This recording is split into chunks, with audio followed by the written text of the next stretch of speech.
누가복음 11장 5절서부터 13절까지 누가복음 11장 5절로 13절까지 다같이 한 목소리로 합독을 하도록 하겠습니다. 시작. 또 이르시되 너희 중에 누가 벗이 있는데 밤중에 그에게 가서 말하기를 벗이여 떡 세 덩이를 내게 빌리라. 내 벗이 여행 중에 내게 왔으나 내가 먹일 것이 없노라 하면 저가 안에 대답하여 이르되 나를 괴롭게 하지 말라. 문이 이미 닫혔고 아이들이 나와 함께 침소에 누웠으니 일어나 내게 줄 자가 없노라 하겠느냐. 내가 너희에게 말하노니 비록 벗됨을 인하여서는 일어나 주지 아니할지라도 그 강청함을 인하여서 일어나 그 소용대로 주리라. 내가 또 너희에게 이르노라. 구하라 그러면 너희에게 주실 것이요 찾으라 그러면 찾을 것이요 문을 두드리라 그러면 너희에게 열릴 것이니 구하는 이마다 받을 것이요 찾는 이가 찾을 것이요 두드리는 이에게 열릴 것이니라. 너희 중에 아비된 자 누가 아들이 생선을 달라 하면 생선 대신에 뱀을 주며 알을 달라 하면 전갈을 주겠느냐. 너희가 악할지라도 좋은 것을 자식에게 줄 줄 알거든 하물며 너희 천부께서 구하는 자에게 성령을 주시지 않겠느냐 하시니라. 아멘. 누가복음 11장 1절서부터 13절까지 그 내용은 예수님께서 지지들한테 기도를 가르치고 있는 그러한 그 내용들입니다. 이제 두 번째 시간에는요, 저번 시간에 우리가 주기도문에 대한 이야기를 해드렸죠. 이번 시간에는 기도가 꼭 응답될 수밖에 없다는 것을 설명을 조금 해드리도록 하겠습니다. 목사님들이 기도할 적에 지금까지 기도해온 그런 내용은 좀 바꾸셔야 합니다. 주님께서 원하시는 방법대로 기도하시면 꼭 응답이 될 줄로 믿습니다. 자, 먼저 이제 여기에서 기도를 가르치고 있는 자입니다. 기도를 가르치고 있는 자. 누가복음 11장에서 기도를 가르치고 있는 자는 예수님이 지금 살아가는 제자들한테 기도를 가르치고 있다 이 말이에요. 그러면 기도를 가르치고 있으면 예수님께서 기도를 가르치는 예수님의 지혜와 지식의 세계 가운데의 배경을 이해를 좀 해야 되겠죠. 그러니까 지금 이 얘기는 뭘 의미하는가 하면 우리는 그 책을 이렇게 읽습니다.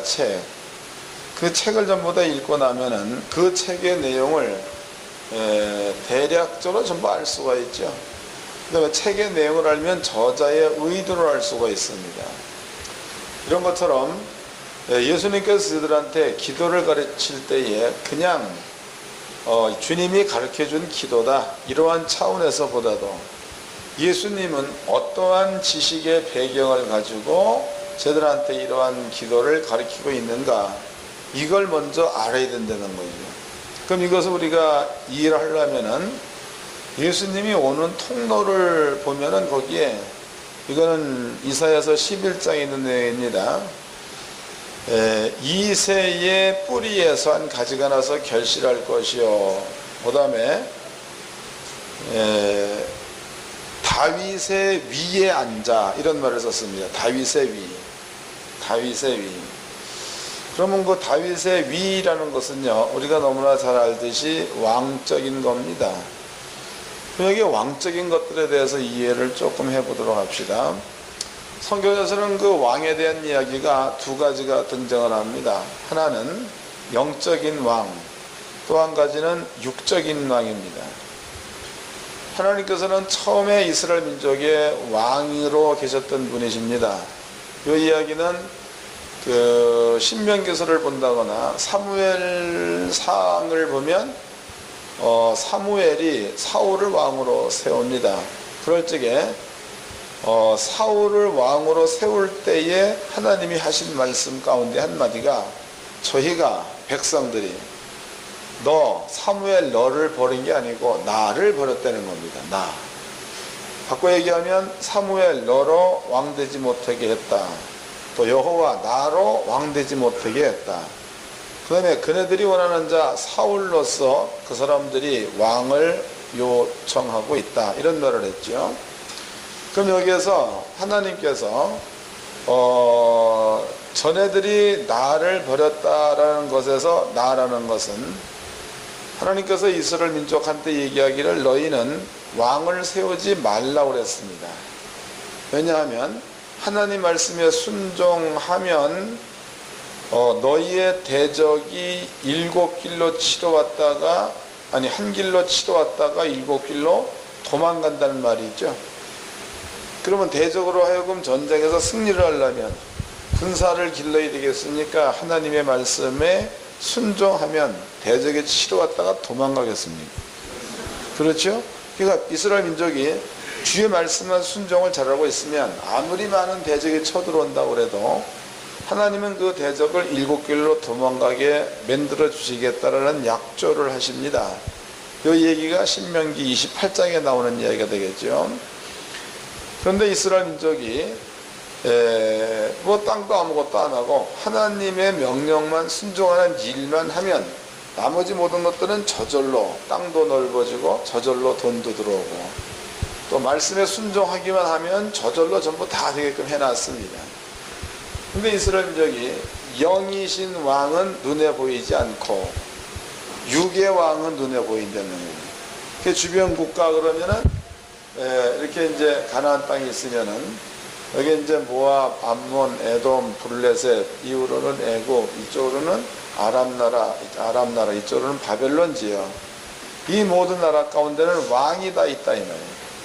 또 그 왕의 군대 가운데는요, 성경은 어떤 군대는 철기병이라는 것도 있었죠. 이러한 그 전차 부대를 가지고 있는 이러한 왕도 있었다 이 말이에요. 그 이스라엘 민족의 눈으로 보니까 눈에 보이지 않는 여호와는 만날 수도 없고 찾을 수도 없고, 그러나 이방 나라 봤더니 그네들은 왕이 있고 훌륭한 용사들이 있다는 거죠. 무기도 있다 이 말이에요. 이스라엘 민족이 보이지 않는 왕을 거부하고 보이는 왕을 그네들은 선택을 합니다. 그럼 여기에서 이제 하나님께서 영적인 왕으로 있다가 이스라엘 민족이 영적인 왕을 거부하고 육적인 왕을 요구합니다. 그때서부터 이스라엘 민족은 하나님의 통치 이것보다도 사람의 생각에 의해서 통치되어지는 그러한 관례가 그때부터 생겼다고 봐야 맞겠죠. 이 가운데서 특별하게 뛰어난 육적으로 세워진 왕 가운데서 특별하게 뛰어난 자가 다윗입니다. 다윗. 그 다윗은 육으로 본다면 이스라엘 백성의 왕이지만 영적으로 본다면 하나님의 왕권을 다윗에게 주었다라고 봐야 맞겠죠. 그래서 이사야서에서는요,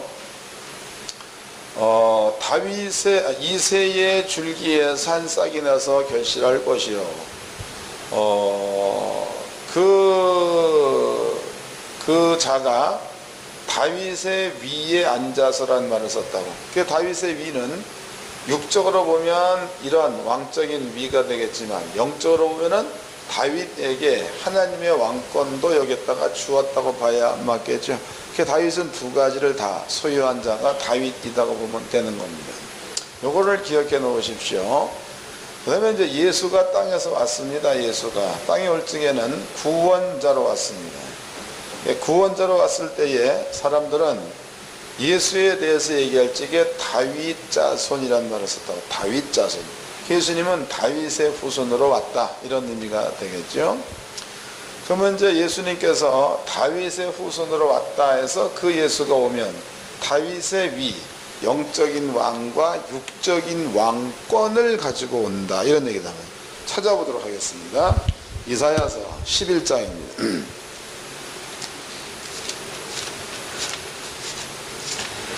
이사야서 11장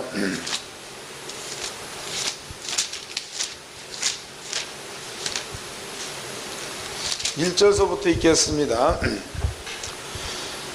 이새의 줄기에서 한 싹이 나며 그 뿌리에서 한 가지가 나서 결실할 것이요, 여호와의 신고 지혜와 총명의 신이요 모략과 재능의 신이요 지식과 여호와를 경외하는 신이 그 위에 강림하시리니, 이것은 영적인 왕권이 되겠죠. 두 번째, 그가 여호와를 경외함으로 즐거움을 삼을 것이며 그 눈에 보이는 대로 심판치 아니하며 귀에 들리는 대로 판단지 아니하며 공의로 빈핍한 자를 심판하며 정직으로 세상의 겸손한 자를 판단할 것이며 그 입의 막대기로 세상을 치며 입술의 기운으로 악인을 죽일 것이며 공의로 그 허리띠를 삼으며 성실로 몸의 띠를 삼으리라 그랬단 말이에요. 이건 이제 뭡니까? 그 영적인 왕권에 대한 이야기죠. 11절입니다.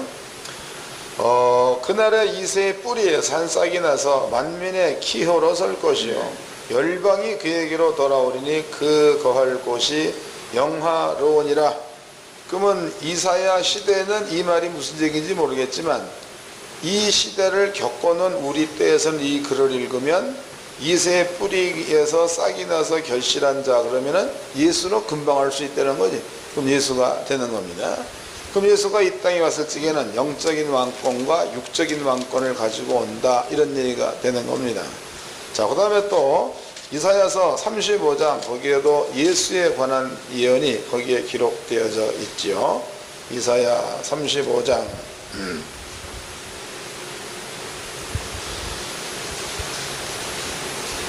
3절서부터 읽겠습니다. 너희는 약한 손을 강하게 해주며 떨리는 무릎을 굳게 해주며 겁내는 자에게 이르기를 너는 굳세게 하라 두려워 말라. 보라 너희의 하나님이 오사. 그럼 하나님은 이스라엘의 왕이었다는 거예요. 너희의 왕이 오사 그런 얘기다고. 또 넘어가 봅시다. 거기가 미가서에도 스가랴서에도 기록이 되어 있죠. 스가랴서 9장입니다. 스가랴서 9장 9절서부터 읽겠습니다. 스가랴서 9장 9절. 시온에 따라 크게 기뻐할지어다 예루살렘에 따라 즐거이 부를지어다. 보라 내 왕이 내게 임하나니 그는 공의로우며 구원을 베풀며 겸손하여 나귀를 타노니 나귀의 작은 것 곧 나귀 새끼니라 그랬다며. 그럼 여기에도 너희의 왕이 너에게 임한다 그랬죠. 그러면 성경으로 찾아보았더니 예수는 다윗의 후손으로다가 오는데 그 예수님은 다윗의 위 그러니까 영적인 왕 또 육적인 왕 그 위를 가지고 이 땅에 온 자가 예수다 이렇게 이제 성경적으로다가 설명해 드렸습니다. 자, 그런데 여기서 이제 한 가지 우리가 한번 깨달아 볼 게 있습니다. 이것도 목사님들이 영감으로 알아야 될 부분이에요. 예수님께서 마지막에 십자가에 달려 들어가실 때에 마태복음 27장에 기록이 되어 있죠. 여기에 보면 엘리 엘리 라마 사박다니 이런 말이 있습니다. 아버지여 아버지여 어찌하여 나를 버리셨나이까. 이 이야기는 분명코 예수가 한 이야기입니다. 그런데 시편 21편에 보면 거기에 다윗이 시를 썼는데 거기에 이 말을 했단 말이죠. 읽어보도록 합시다. 먼저 마태복음을 읽어보도록 하겠습니다. 마태복음 27장입니다.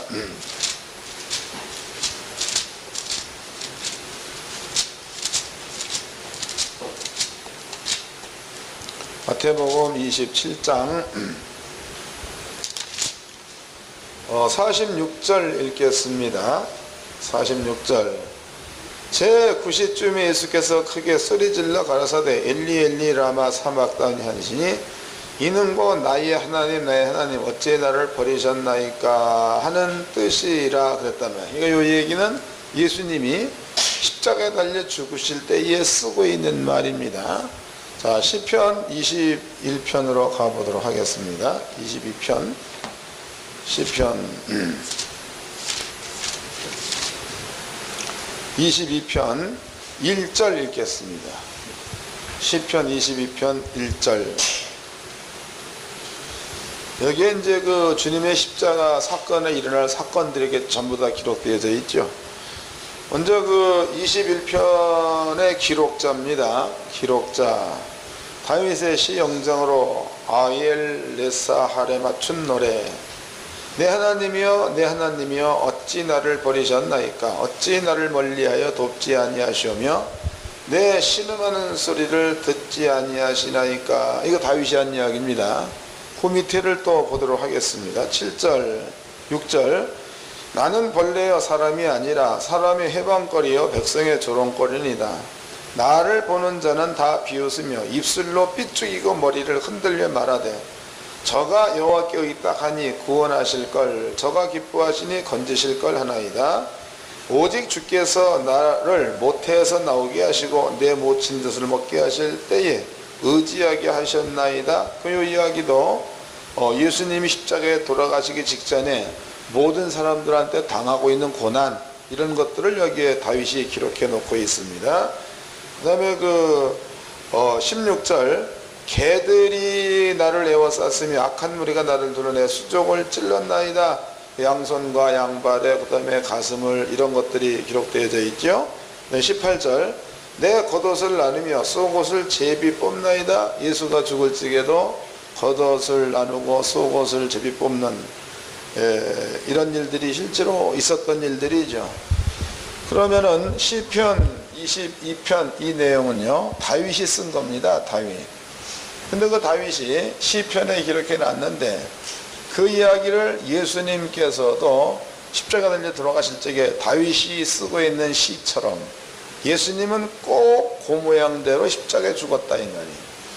그러면 사람은 다릅니다. 예수 또 다윗 같을 수는 없는 겁니다.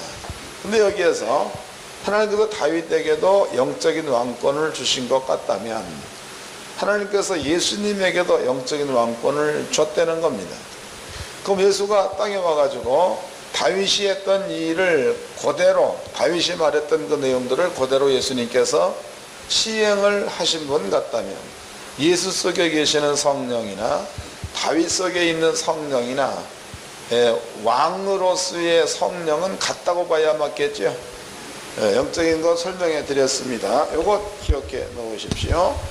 그 다음에 이제 시편 119편을 보겠습니다. 시편 119편. 시편 119편도 다윗이 쓴 겁니다. 다윗.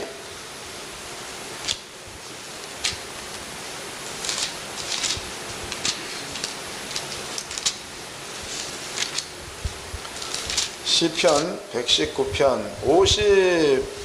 53절서부터 읽겠습니다. 52절서부터. 시편 119편 52절.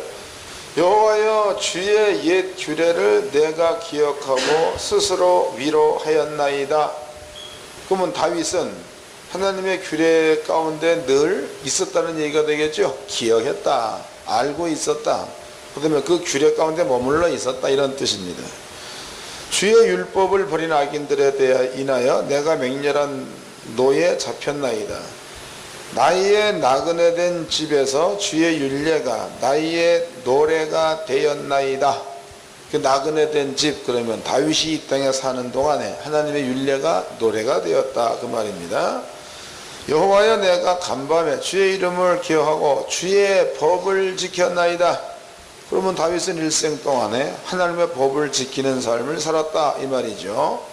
56절, 내 소유는 이것이니 그 주의 법도를 지킨 것. 다윗에게는 여러 가지가 많이 있습니다. 부도 있었고 권세도 있었습니다.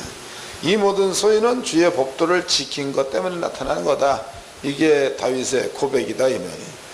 여호와는 나의 분깃이시니 나는 주의 말씀을 지키리이다 하였나이다. 내가 전심으로 주의 은혜를 구하였사오니 주의 말씀대로 나를 긍휼히 여기소서 해서, 그러면 이제 시편 119편을 보았더니 다윗은 옛 규례 여기에 머물러 있었다라고 말했죠. 또 다윗은 나그네 된 이 세상에서 하나님의 법도를 지킨 것, 이것이 이제 나그네 된 세상 가운데서 살았다는 것. 또 다윗은 하나님의 법도를 지킨 그것이 다윗의 소유다라고 얘기를 하고 있다, 이 말이에요. 그러한 그 다윗이 여기에 은혜를 말하고, 그 다음에 또 거기 다시 읽어 드리겠습니다. 58절, 내가 전심으로 주의 은혜를 구하여 싸우니, 그 다윗이 은혜를 구했다는 겁니다. 구하다, 은혜를 구했다는 거예요. 그 은혜가 뭐냐? 그 다음에 답이 나와 있죠. 답.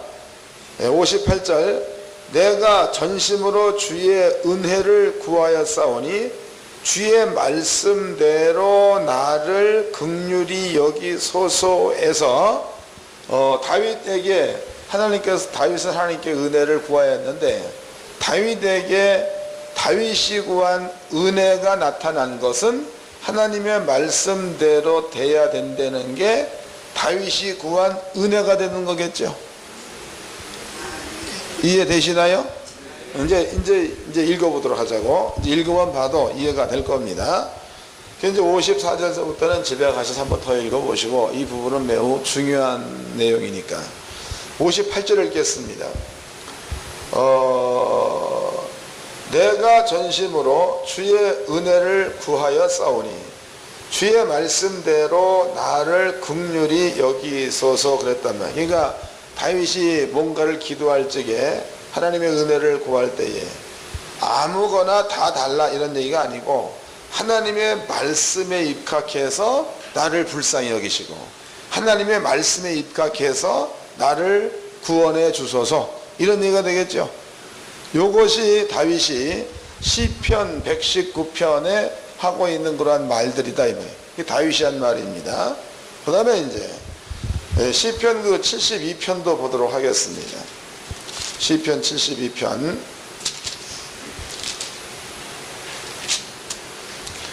72편 이것도 전부 다 읽어봐야 좋지만 조금만 읽어보도록 합시다.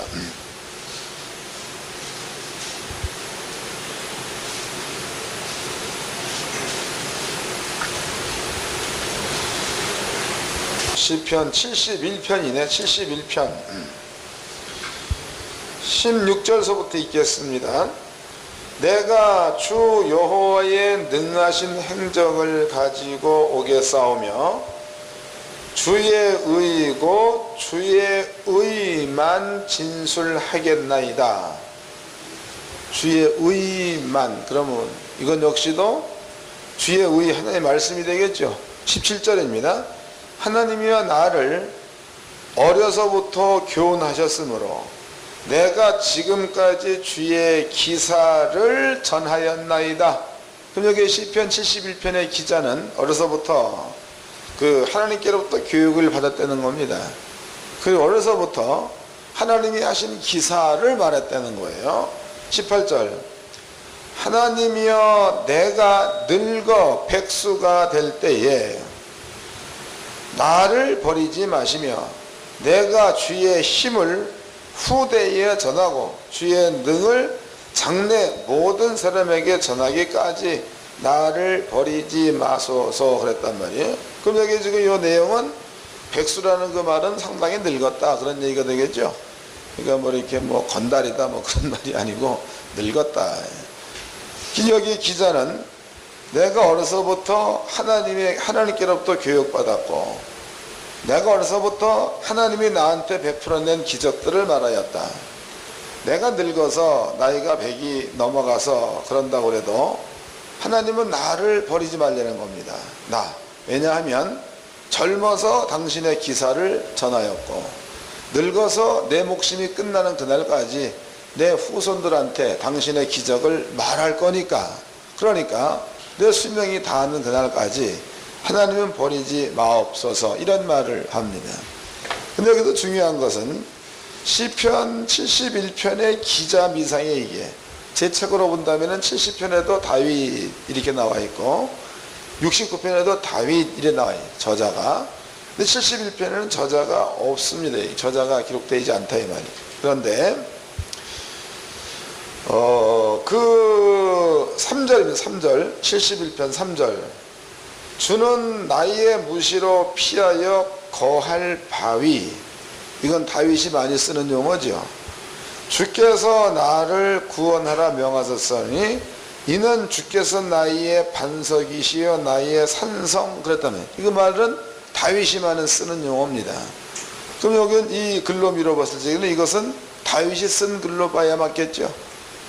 한 군데를 또 찾아보도 18장입니다. 시편 18장 거기에도 하나님은 나의 반석 하나님은 나의 산성 이런 말이 있습니다.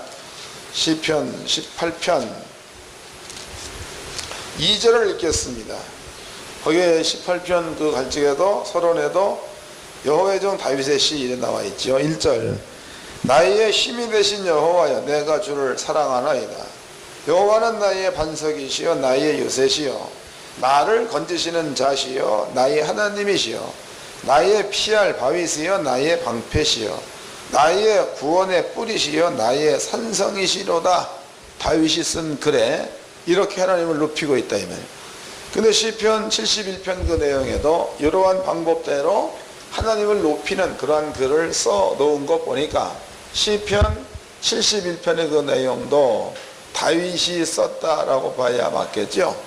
그러면 다윗은 어려서부터 하나님께로부터 교육받았다 그랬죠. 또 다윗은 자기가 늙어서 목숨이 끝날 그때까지 하나님의 도, 하나님의 기적을 전하겠습니다. 나를 버리지 마소서 이런 얘기했죠. 시편 119편의 그 내용은 다윗이 그 살면서 쓰고 있는 내용이죠. 내가 살면서 하나님의 규례 지켰습니다. 하나님의 법도 지켰습니다. 나의 소유는 하나님의 법도를 지킨 것이니이다. 하나님 나한테 은혜를 베풀어 주시는데 그냥 달리는 게 아니라 하나님께서 약속한 말씀이 나에게 은혜로 나타나게 이런 기도를 한 사람이 다윗이라는 거예요. 다윗. 그러면 다윗 속에 역사했던 왕권 성령이나 예수님 속에 역사하고 있는 성령이나 영은 하나님의 왕권을 가지고 온 영은 성령이라는 겁니다. 같다 이 말이에요. 그러면 같은 성령 그 다음에 그 같은 왕위를 갖고 있는 예수님께서 12명의 제자한테 지금 기도를 가르치고 기도를 가르치고 있는데 거기에서 구하라 준다, 찾으라 찾는다, 두드리다 열린다. 그 다음에 또 하는 얘기가 친한 친구가 있다는 거죠. 그 친한 친구가 있는데 밤이 깊었다는 거예요. 그런데 가가지고 네가 가서 그 친구네 집의 문을 두드렸다. 그런데 벗됨을 인하여서는 안 줄지라도 친구가 와서 두드리는 강청 때문에는 귀찮아서도 준다. 이런 말을 기록해 놓고 있죠. 이 이야기를 이 영적인 배경을 모른다면 우리는 설명해 낼 수 있는 방법이 죽도록 기도하면 준다 밖에는 답이 안 나온다는 거예요. 이해가 되시나요? 예, 이제 다시 읽어보도록 하자고. 누가복음 이제 11장입니다.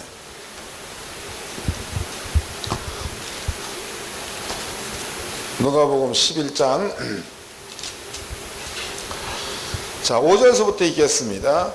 또 이르시되 너희 중에 누가 벗이 있는데 밤중에 그에게 가서 말하기를 벗이여 떡 세 덩이를 내게 빌리라. 내 벗이여 여행 중에 내게 왔으나 내가 먹을 것이 없노라 하면 저가 안에서 대답하여 이르되 나를 괴롭게 하지 말라. 문이 이미 닫혔고 아이들이 나와 함께 침소에 누웠으니 일어나 내게 줄 수 없노라 하겠느냐.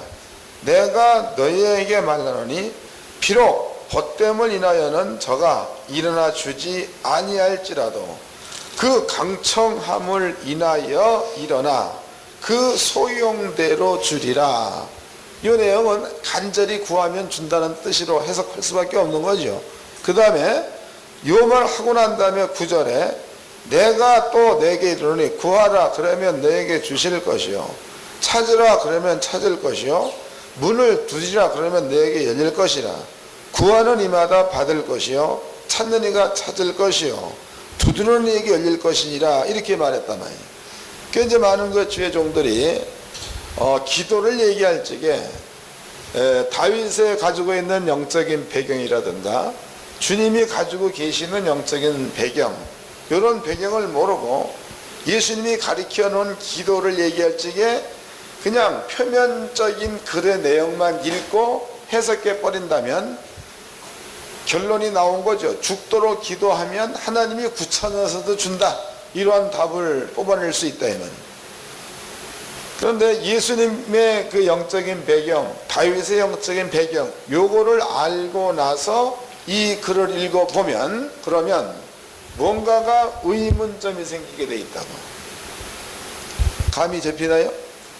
이 내용을 알고 이 글을 읽어보면 이것은 무조건 기도해가지고 준다라는 그러한 개념을 다윗이나 예수님은 갖고 계시지 않는데, 그런데 이렇게 쓰고 있다는 것 가운데는 이게 뭔가가 의문점이 있는 거 아니, 좀 이상하다, 이런 생각을 얼마든지 할 수 있다 이 말이죠. 때문에 이 글은 그 뒤에까지 다 읽어봐야 된다는 거예요. 여기만 볼 게 아니고 그 뒤에까지. 그 다음에 읽어보도록 하겠습니다. 자, 12절입니다. 11절. 너희 중에 아비된 자 누가 아들이 생선을 달라 하면 생선 대신에 뱀을 주며 알을 달라 하면 전갈을 주겠느냐. 너희가 악할지라도 좋은 것을 자식에게 줄 줄 알거든.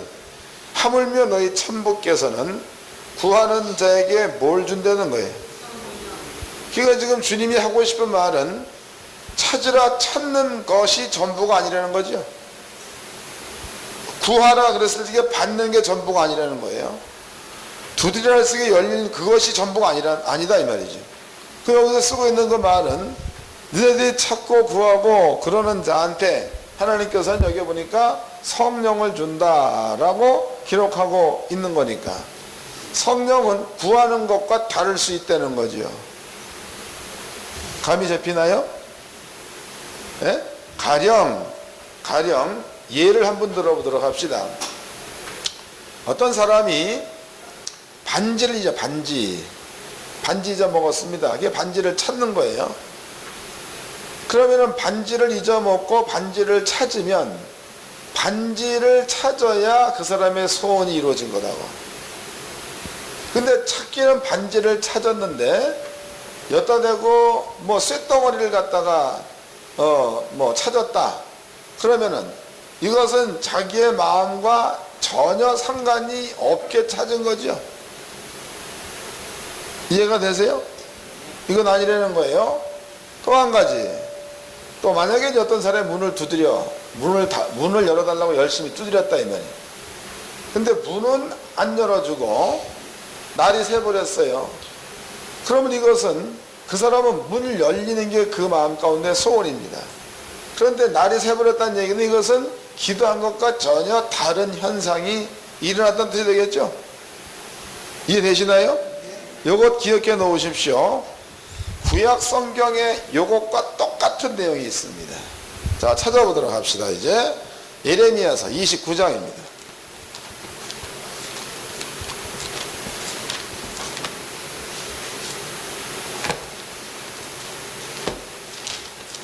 이 내용은 우리가 너무나 잘 알고 있는 내용입니다. 예레미야서 29장 11절을 읽겠습니다.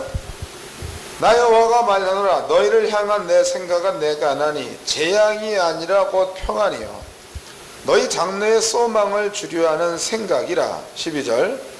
너희는 내게 부르짖으며 와서 내게 기도하면 내가 너희를 들을 것이요 너희가 전심으로 나를 찾고 찾으면 나를 만나리라 그랬단 말이에요. 그럼 여기 지금 이 내용은 죽도록 기도하면 하나님이 응답해 주겠다, 만나 주겠다 이런 뜻이단 말이죠. 그러면 상황으로 봅시다. 상황. 그러면 지금 여기에 이 상황은 왕이 시드기야 왕 시대에 있었던 사가 시드기야입니다. 시드기야 때에는 외침이 있었습니다. 그때에 쳐들어온 사람이 바벨론 왕입니다. 바벨론 왕의 이름은 느부갓네살 왕입니다. 또 이 느부갓네살 왕은 상당히 잔인한 이러한 왕이기도 하죠. 잔인한 왕입니다.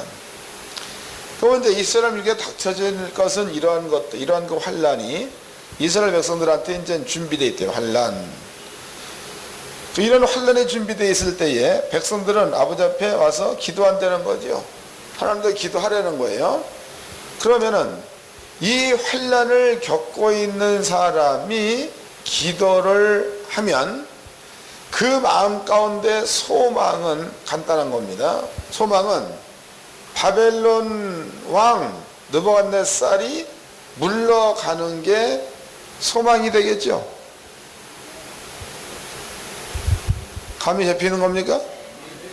딴 생각들 하지 마시고 성경에만 정신 차리세요. 네? 딴 생각 절대 하지 마세요. 자, 여기를 봅시다. 그럼 이스라엘 민족이 지금 막 쳐들어왔어. 바벨론 사람 쳐들어와가지고 자식을 죽이고 어미를 죽이고 남편을 죽이고 막 죽인다 했네. 그게 막 잡아서 가고 막 그러죠. 이럴 때 그네들이 아버지 앞에 여기 보니까 간절히 찾고 찾으면 만나서 응답해 주겠다는 게 아버지의 대답이다고. 그러면은 이네들이 이런 어려운 지경에 처해 있을 적에 기도하면 당연히 그네들이 바라고 있는 것은, 소망은 바벨론 왕이 물러가고 그 다음에 자기네들이 처해 있는 그런 형편에서 구원받는 그것을 이 사람들은 원할 거다 이 말이에요. 그러면 지금 여기에 예레미야 29장 이야기를 그러한 관점에서 읽어낸다면, 죽도록 기도하면 하나님께서 뭔가를 응답해 준다라는 뜻으로 해석할 수 있다는 거죠. 그 이야기는 것 아까 누가복음 11장에서 구하라, 준다, 찾으라, 찾는다, 두드려 열린다, 이 내용과 같다는 거예요. 그런데 하나님의 의도입니다. 하나님의 의도. 자, 이제 읽어보도록 합시다. 예레미야 29장 10절서부터 읽겠습니다. 나 여호와가 이같이 말하노라. 바벨론에서 70년이 차면 내가 너희를 권고하고 나의 선한 말을 너희에게 실행하여 너희를 이곳으로 돌아오게 하리라. 그럼 아버지의 뜻은 당신의 말을 이루어내는 그것이 아버지의 뜻이라는 거죠. 11절 나 여호와가 말하노라. 너희를 향한 나의 생각은 내가 안 하니 재앙이 아니라 평안이요 너희 장래의 소망을 주려는 생각이라. 그럼 아버지의 생각은 이스라엘 민족한테 평안 주려는 게 아버지 생각입니다. 근데 이스라엘 민족은 그네들의 소망은 바벨론 왕이 떠나는 게 그네들의 소망이 되겠죠.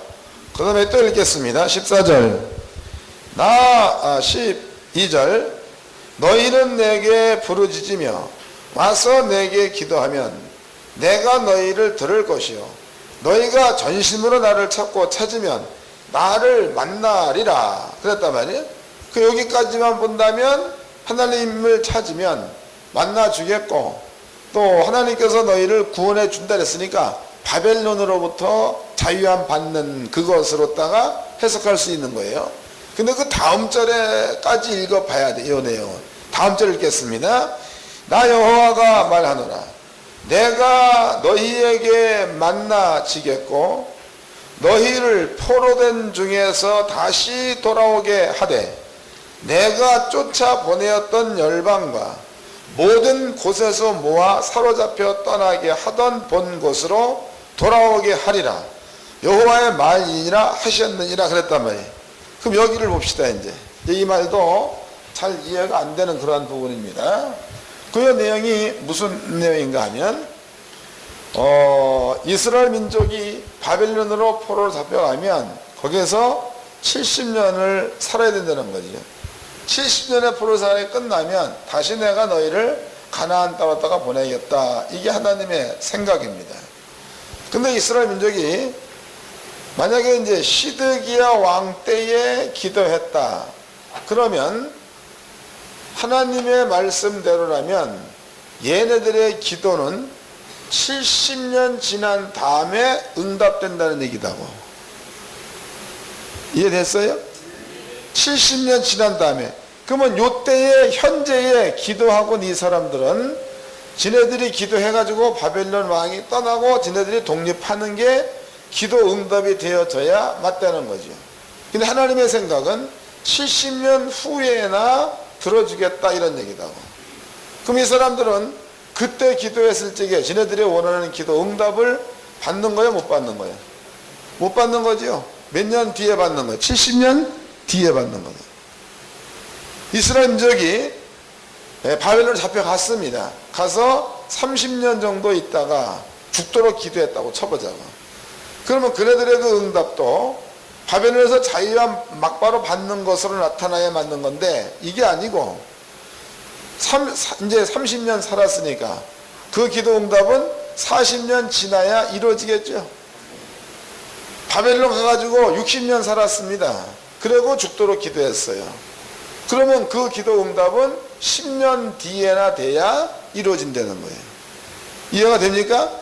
그러면 지금 여기에서 이 사람들의 원하는 것은요, 지금 죽도록 찾고 죽도록 기도하면 하나님께서 구원해 줄 것을 기대하고 기도했는데, 기도 응답이 이 말대로라면 된다는 거예요? 안 된다는 거예요?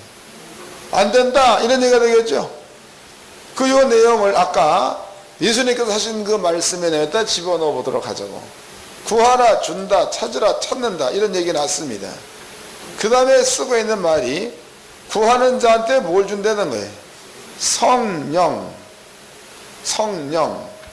그 뭐 성령 준다는 그 얘기는 내가 원하는 바는 얻을 수 없고, 어찌 보면 성령 달라고 기도 안 할 수도 있습니다.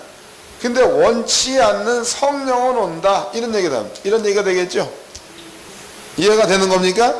기도 응답과 전혀 관계없는 게 이루어진다는 거예요. 그렇다면은 주님께서 기도를 가르칠 때에 주님이 가지고 있는 영적인 왕권에 있는 지혜와 지식의 세계로다가 한번 살펴본다면 성령 아닙니다. 성령 안에는 여기에는 다 들어가 있지 않습니까? 천국도 들어가 있죠. 믿으면 천국 가는 거니까. 성령 안에 건강도 들어가 있죠. 성령 안에 부여도 들어가 있죠. 성령이 임하면 권능을 받고, 성령 안에 권능도 들어가 있습니다. 또 성령 안에 고린도전서 12장, 13장, 14장을 보면 한 성령으로 방언을, 한 성령으로 예언을, 한 성령으로 통역을, 한 성령으로 능력 행함을, 한 성령으로 말씀 증거함을, 그랬으니까 그 성령 안에 방언, 예언, 통역, 능력, 말씀 증거하는 것, 지혜, 지식 다 들어가 있다는 거예요. 그러면 지금 죽도록 기도하는 사람의 원하는 것은 그냥 단순하게 빵을 원하고 있는데, 주님께서 주겠다는 얘기는 빵은 잠시 네 배가 부르게 하는 데 필요한 것일 줄 몰라도 내가 너한테 주는 것은 성령을 주는 거니까 이 성령은 영원히 배고프지 않게 하는 빵이라는 거죠. 이해가 되셨나요? 예. 이게 지금 주님께서 저한테 가르쳐주고 있는 기도의 내용입니다. 그럼 이것을 안 믿는 자들의 입장에서 본다면은 구원을 주겠다는 뜻이고, 믿는 자의 입장에서 밀어본다면 주님이 해놓으신 일들을 시행하시겠다는 얘기도 되겠죠. 이것이 예수께서 가르쳐준 기도다, 이 말이에요. 오늘날 성도들은요, 이러한 그 의미에서의 기도를 잘 이해를 못하고 그냥 이건 목사님들이 성경을 잘못 가르쳐준 겁니다.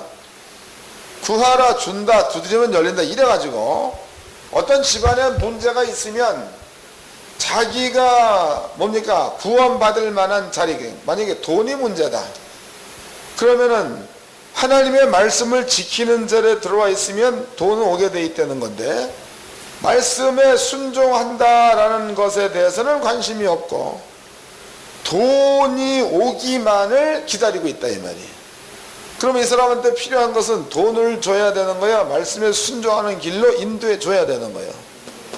이제 이해가 되시죠? 무슨 얘기인지. 그러니까 지금 여기 오시는 그 목사님들도 내가 이제 몇몇 분들한테 간증을 들어봤습니다. 근데 어떤 분들은 이런 얘기합니다. 목사님, 목회를 쭉 해오면서 뭔가가 풀지 못할 일들이 많이 있다. 그게 뭡니까? 거기서 첫 번째 뜨는 문제가 설교예요. 설교. 목사님들이 설교 자연 받으면 최고 좋은 거죠. 이건 저도 옛날에 한두 번 해봐서 압니다. 머리는 요만한데 그거 연구해내려면 골치 아프잖아요. 그래서 나는 그래도 아버지가 주신 은혜가 있어가지고 그냥 집안에서, 저는 여기서 얘기할 때 성경 본다는 얘기 잘 안 하지요. 성경 봅니다. 나도 집에서 본다 이면 화장실에서도 봅니다. 근데 보면 똥 누다 말고 울 때도 있죠. 그러면은 에스겔서를 봤다. 이거 보면 그냥 읽어 내려가는 거예요. 근데 갑자기 숨이 턱 막힐 때가 있습니다. 지금도 여기 내가 탁 펴놨더니 무슨 말이 여기에 나오는가 하면 에스겔서 5장 10절 말씀이네. 그리한즉 너희 중에서 아비가 아들을 먹고 아들이 그 아비를 먹으리라. 내가 벌을 내게 내리고 너희 중에 남은 자를 다 사방에 흩으리라. 이러므로 나 주 여호와가 말하노라. 내가 나의 삶을 두고 맹세하노니 내가 모든 미운 물건과 모든 가증한 일로 내 성소를 더럽혔은즉 나도 너를 아껴보지 아니하며 그랬단 말이야. 그러면은 하나님의 이름을 걸고 하나님의 성소를 더럽힌 놈은 죽이겠다는 거예요. 그러면은 하나님의 이름으로 맹세한 그 자리에 내가 들어가 있었단 말이야. 내가 하나님이 입으로 맹세해서 죽이려고 계획된 자리에 내가 들어가 있었는데 예수로 말미암아 하나님이 죽이려고 계획된 자리에서 벗어났다는 거, 이거 읽는 순간에 깨달아지면 가슴이 안 맥히겠어요? 에? 아버지를 믿는다면 가슴이 맥히게 돼 있는 거다. 화장실에 앉아있을 때 보면 아이고 너무나 은혜가 되는 거지요. 또 이제 앞에 앉아서 텔레비전 보면서 뭡니까 요새 재밌는 텔레비전 뭐하지? 그거 보면서 스펀지 보면서요. 걔네들은 막 신나게 웃고 있는 거, 스펀지 뭐 어쩌고 막 웃는다 이 말이에요. 근데 나는 이걸 보고 그걸 보니까 웃어야 될 자리에 눈물이 나온다. 이런 것들은요 하나님께서 내게 주신 은혜예요. 은혜. 누구도 빼앗아갈 수 없는, 빼앗길 수 없는 이런 은혜다 이 말이에요. 그런 것들이 내 속에 있습니다. 그리고 이런 것들이 있으니까 와가지고 말씀을 증거를 하면 하나님께서 끊임없이 그냥 퍼내도 계속 줘. 계속 그냥 막 아주 작정하고 주시는 양반 같아. 계속 줍니다. 그 한 것이 아무것도 없이 그냥 그 은혜를 누릴 수 있게 만드는 것만 생각해도 또 눈물이 난다. 예? 이게 아버지의 은혜입니다. 원래 있었던 자리는 그 자리야. 하나님의 이름을 걸고 맹세해서 성전 더럽힌 놈을 죽이려는 자리, 이러한 자리에 있었는데 예수로 말미암아 벗어났다는 거, 요거 하나 마음 가운데만 남아있으면 그러면 아버지를 향한 그러한 감사, 이런 것들은 속에 끊임없이 솟아난다는 거예요. 지금 여기다 보니까 예수님께서 하고 있는 내용들이 당신이 갖고 있는 지식의 세계, 영의 세계, 다윗도 당신이 갖고 있는 지식의 세계, 영의 세계, 그 세계를 바탕으로 해서 뱉어낸 말들이 기도요. 그 세계를 바탕으로 해서 뱉어낸 말들이 설교이기도 하고, 그 세계를 바탕으로 해서 뱉어낸 말들이 능력이 되기도 한다 이 말이에요. 이런 것들을 가지고 해낸 그 이야기가 그 누가복음 11장 기도에 관한 이야기입니다. 오늘날 우리가 주의 종이 돼가지고 성도들한테 가르쳐 줄 때에 진짜로 참된 것을 가르쳐 줘가지고 성도들로 스스로 설 수 있게끔 만들어 줘야 이게 맞는데, 근데 우리는 그것을 잘 못하고 있는 거지요. 그리고 자체가 이해가 안 되니까 그냥 어먼척이 그냥 사람만 잡는 겁니다. 내가 전심으로 찾고 찾으면, 그래서 어떤 목사님 같은 경우에는 목사가 돼가지고 하루에 7시간 안 찾으면 되냐 이래가지고 사람을 잡들이 하는 사람이 있는가 하면, 또 어떤 사람은 또 성도가 돼가지고 새벽 기도든 이래 잡는 사람도 있죠. 그럴 게 아니라 성도들로 하여금 하나님의 약속의 말씀은 그대로 이루어지는 거니까 네가 응답을 먼저 받기를 원한다면 하나님의 말씀 쪽으로다가 먼저 자리를 옮겨서 그 말씀에 순종하는 자리에 있으면 네가 원하는 돈은 그 다음에 저절로 올 거다. 이렇게만 믿게 가르쳐 주면은 그러면 성도들은 저절로 회개합니다. 그냥 맥없는 하나님 나의 잘못을 용서해 주세요 이런 회개가 아니고 중심에서 그 발걸음을 돌리는 회개를 한다 이 말이에요.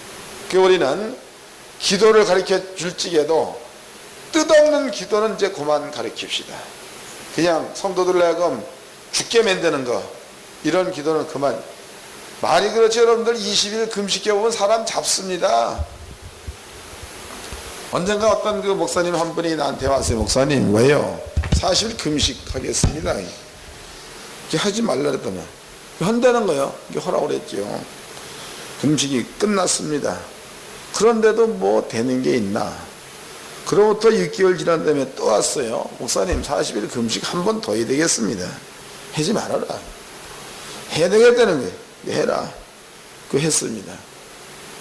그러면 40일 금식을 2번 끝냈으면 일이 돼야 될 거 아니야. 그래도 안 풀리는 거죠. 죽을 노릇이 죽을 노릇. 그런데 일이 생겼습니다. 어느 정도 시간이 쭉 지나고 나니까 이가 그냥 흔들리는 거예요. 나이 들어 40일 2번 금식하면 이가 그냥 흔들려요. 밥 먹다가 보면 이게 하나가 툭 빠지는 거예요. 나이가 많이도 안 먹어서 이제 시은 한 2살밖에 안 먹었다면. 그런데 밥 먹다가 이게 툭 빠져가요. 이게. 그러고 나중에는 원망을 하죠. 40일씩 2번 기도했으면 아버지가 응답해 주이지. 이빨이나 빠지기. 이건 나중에는 원망이다, 원망. 이 성경 말씀을 깨닫고 보았더니 아버지가 잘못한 거예요, 지가 잘못한 거예요. 성경과 전혀 다른 길, 관계가 없는 이런 길로 가니까 자기들의 그 삶 자체가 힘들고 어려울 수밖에 없는 겁니다. 하나님은 오라는 거죠. 거기 말고 계명 가운데로 돌아오라는 거예요. 그러면은 응답된다는 겁니다. 주님의 말씀이 너희가 기도하고 너희가 찾으면 성령을 주겠다는 얘기는 하나님의 약속의 말씀이 너희 가운데에 이루어지게 하겠다, 이런 뜻인 줄로 깨닫기를 바랍니다. 그래서 성도들 하여금 기도 응답을 잘 받게 만들려면 이러한 것들을 좀 더 깊이 있게 가르쳐서 그들로 하여금 그 자리에 머물러 있어 그 약속이 이루어지기를 원하는 마음으로 기도하면, 그러면 틀림없이 기도 응답은 쉽게 받을 수 있을 줄로 믿습니다. 잠시 쉬었다가 상담하겠습니다.